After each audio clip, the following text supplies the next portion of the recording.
doing stuff on Facebook. I've caught you just random happenstance playing on the piano on a Facebook Live, and I'm like, oh, hey, look, there, you know, you're playing.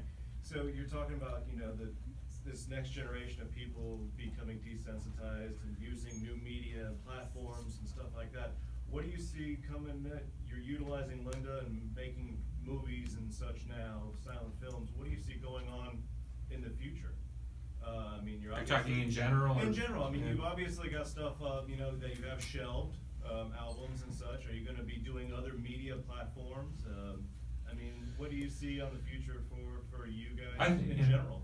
I want to answer for you, but I think for me, I think that it took me a long time, and it was almost a bitter defeat to accept that the new technologies as they're used for making music and the way younger generations are communicating via media is like, it's beyond me. It's like I've learned how to, like when I was a kid, we had the Bozo show in Chicago.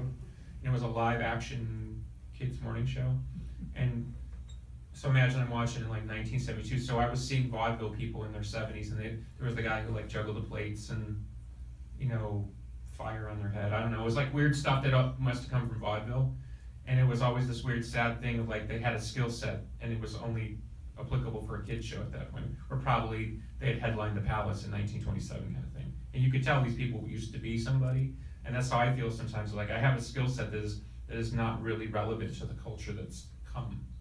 And it took me a while to sort of accept, like, I can't really chase it because I'm not that invested and I don't speak the language.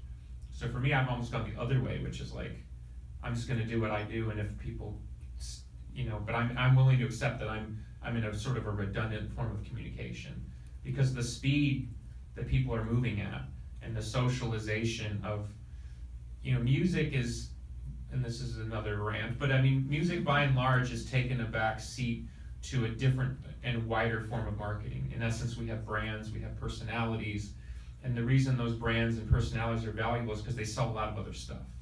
Just being a musician who's really good at what you do is sort of not a big deal anymore.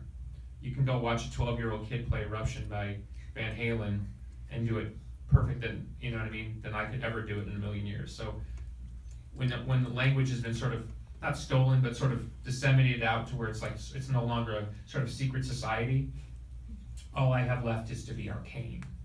And that's my sort of bulwark against the coming tide. And if that keeps me for 5 more years or 50, it doesn't matter to me, because I've made the decision that you can't chase that.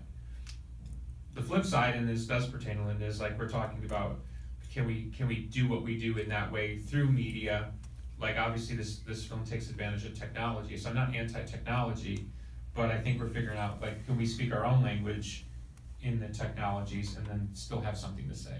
But musically, I think if you listen to almost all music made for the last 10 years, probably 90+% is born up on technology. I mean, metal albums, voices auto-tuned, you know, not real human beings playing, chopped to shit to where, you know, it sounds like a human, but it's really not. And I mean, that ship has sailed. That's never coming back. Yes, sir. All right, so you're saying there's no Netflix special in your future? Well, it depends on, I mean, if it's my return to porn or... Monster porn.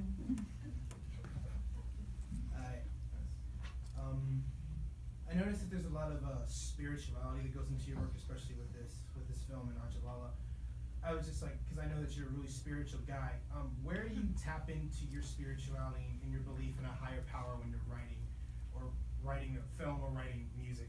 Where does that come from? Because I've dealt with that a lot, and I would like to know your standpoint on it. No, I think that's more for you. Oh, is it? Yeah. That was me a Not question. Sorry. No, it's a great question, honestly. I think that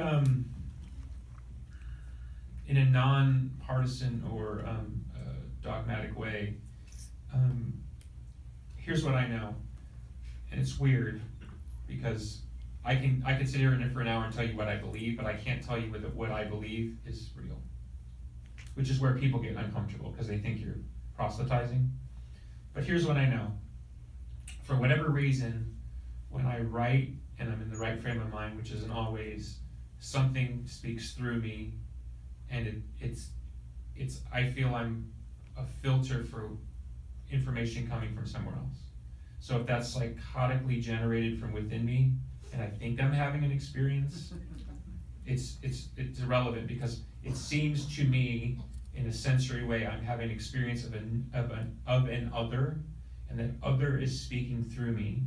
Call it nature, call it love, call it a wisdom, call it ancestral DNA. I'm unlocking a code that's in there. I don't know.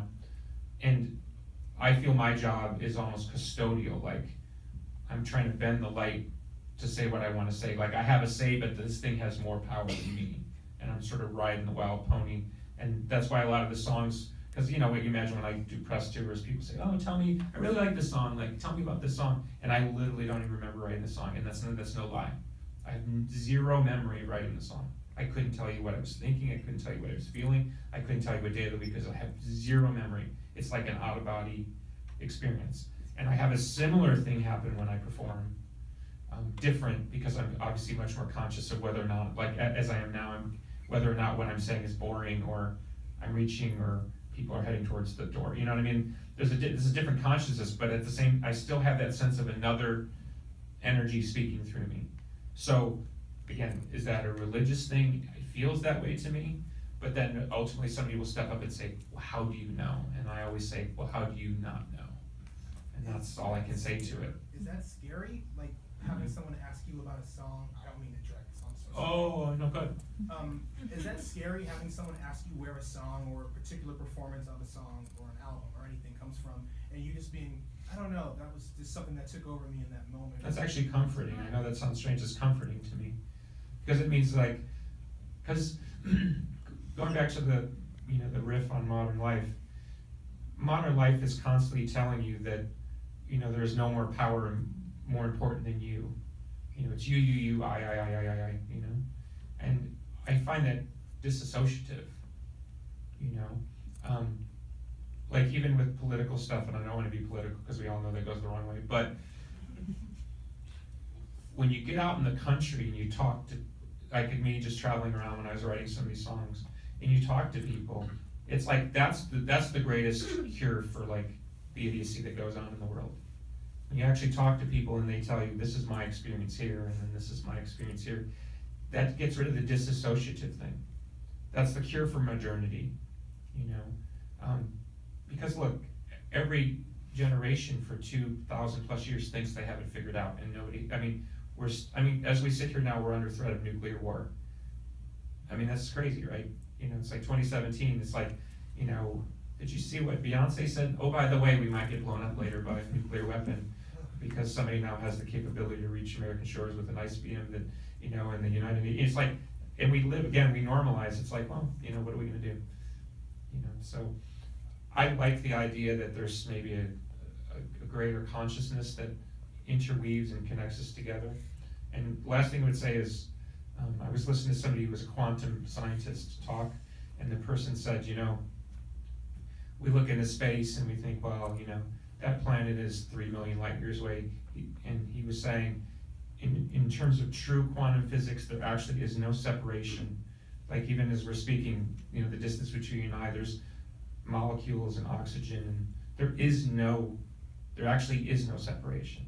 And that's a really cool idea if you think about it, because that truly means we are a bigger, systemic host of a lot of different things.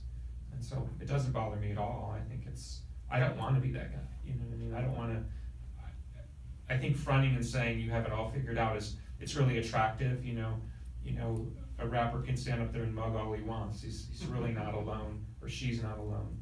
That's a condition of the human ego, the need to say I will survive and endure anything, war included. But it's a lie, and I think deep down we all kind of recognize that's a lie. So that's kind of where I spin on. I have to go in a second.